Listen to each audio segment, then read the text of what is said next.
आ जाती है मोटी मलाई की परत? अगर हाँ, तो आज हम एक ऐसे षड्यंत्र से पर्दाफाश करने वाले हैं जिसको सुनकर आपके होश उड़ जाएंगे। वर्ष 1830 जर्मनी के एक वैज्ञानिक ने एक अनोखे पदार्थ की खोज की जिसका नाम उन्होंने रखा मेलामाइन। ध्यान से समझिए दोस्तों, सीमेंट जैसा दिखने वाला सफेद रंग का यह पाउडर बहुत चमत्कारी था। जैसे ही इसे वैज्ञानिकों ने फॉर्मल्डिहाइड के साथ मिलाया और बहुत अधिक ताप पर गर्म किया तो यह पदार्थ एक मोल्डेबल मटेरियल में बदल गया जो वर्चुअली अनब्रेकेबल था। फिर इस पदार्थ को अपने हिसाब से साँचों में ढालकर विभिन्न उद्योगों जैसे प्लास्टिक उद्योग, खाना खाने के बर्तन, चाय के कप और फ्लोर की चमकदार टाइल्स बनाने के लिए प्रयोग किया जाने लगा। दुष्ट बुद्धि इंसान ने धीरे धीरे पता कर लिया कि मेलामाइन में 67% नाइट्रोजन होती है। यहाँ पर आपको बता दें कि किसी भी खाद्य पदार्थ में प्रोटीन की मात्रा कितनी है इसका टेस्ट एक विशेष विधि केल्डेल टेस्ट से किया जाता है, जिसमें यह देखा जाता है कि उस पदार्थ में नाइट्रोजन की मात्रा कितनी है। अधिक नाइट्रोजन मतलब खाद्य पदार्थ में प्रोटीन की मात्रा अधिक है। फिर क्या था, मेलामाइन से फ्लोर की टाइल्स बनाते बनाते दुष्ट बुद्धि इंसान ने इसे नॉन प्रोटीन सोर्स की तरह खाद्य पदार्थ में इसे मिलाना शुरू कर दिया ताकि उसमें अधिक प्रोटीन होने का एहसास होने लगे। पहले तो दुष्ट बुद्धि ने इसे गेहूं के आटे में मिलाया और उस आटे से गाय, भैंसों और कुत्तों के लिए प्रोटीन रिच पैकेट बंद यमी फूड बनाया।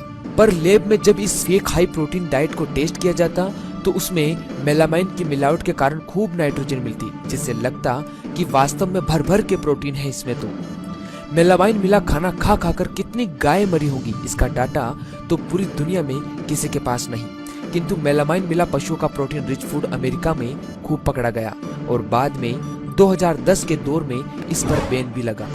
अब भारत तो भारत है, यहाँ तो कंकड़ हजम, पत्थर हजम, किसी पर कुछ फर्क नहीं पड़ता। पशु पूरी दुनिया में कम से कम 1 दशक तक मेलामाइन मिला खाना खाते रहे और यह जहर खाकर मरते रहे। किंतु वर्ष 2008 में दुष्ट बुद्धि को नया आइडिया आया।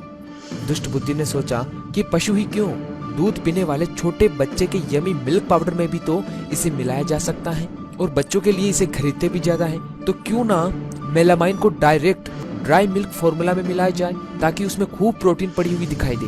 बस दुष्ट बुद्धि ने इसे इन्फेंट मिल्क पाउडर में मिला दिया और खूब प्रचार किया कि यह दूध का पाउडर प्रोटीन से भरपूर है। लैब में जब इस पाउडर को टेस्ट किया गया तो उसमें खूब नाइट्रोजन मिली। लैब भी चकमा खा गई और दूध बाजार में उतर गया।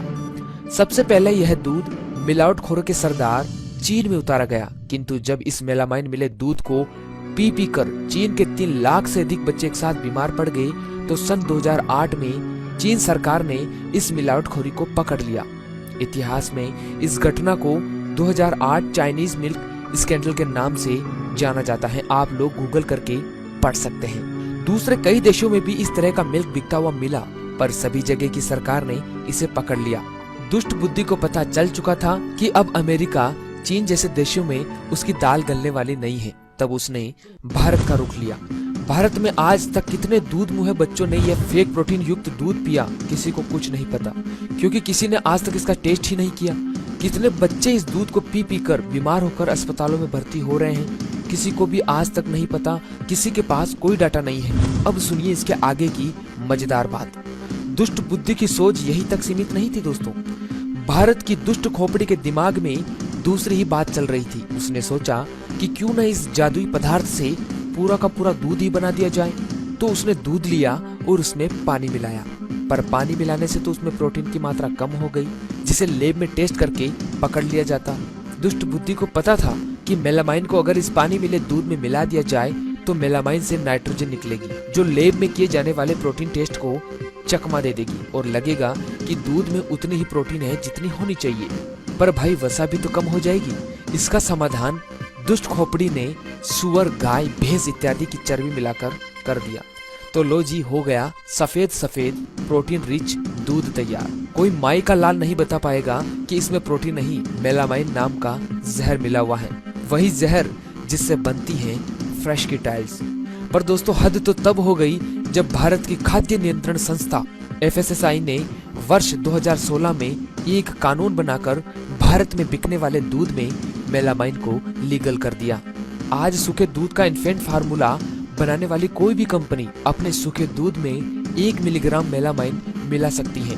लिक्विड इन्फेंट फॉर्मूला जैसे कि लिक्विड दूध में यह परमिशन 0.15 मिलीग्राम लीटर और अन्य खाद्य पदार्थ में 2.5 मिलीग्राम केजी के हिसाब से मेलामाइन नाम का जहर मिलाने की खुली परमिशन है।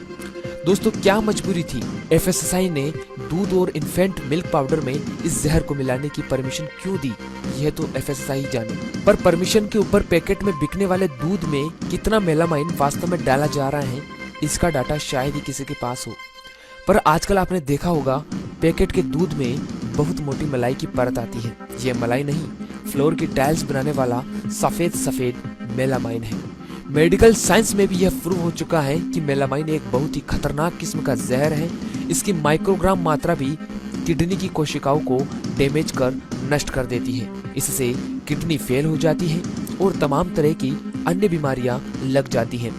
मेलामाइन के कण गुर्दों में जमा हो जाते हैं और सफेद टाइल्स के फर्श जैसी पत्थरी बनाते हैं। इसके संपर्क में आने वाली कोशिकाएं ROS नामक केमिकल बनाती हैं, जो खतरनाक कैंसर पैदा करती है। इसके ऊपर वर्ष 2015 से लेकर अब तक सैकड़ों रिसर्च पेपर आ चुके हैं। डॉक्टर, वैज्ञानिक लोग चाहें तो गूगल पर सर्च कर पढ़ सकते हैं।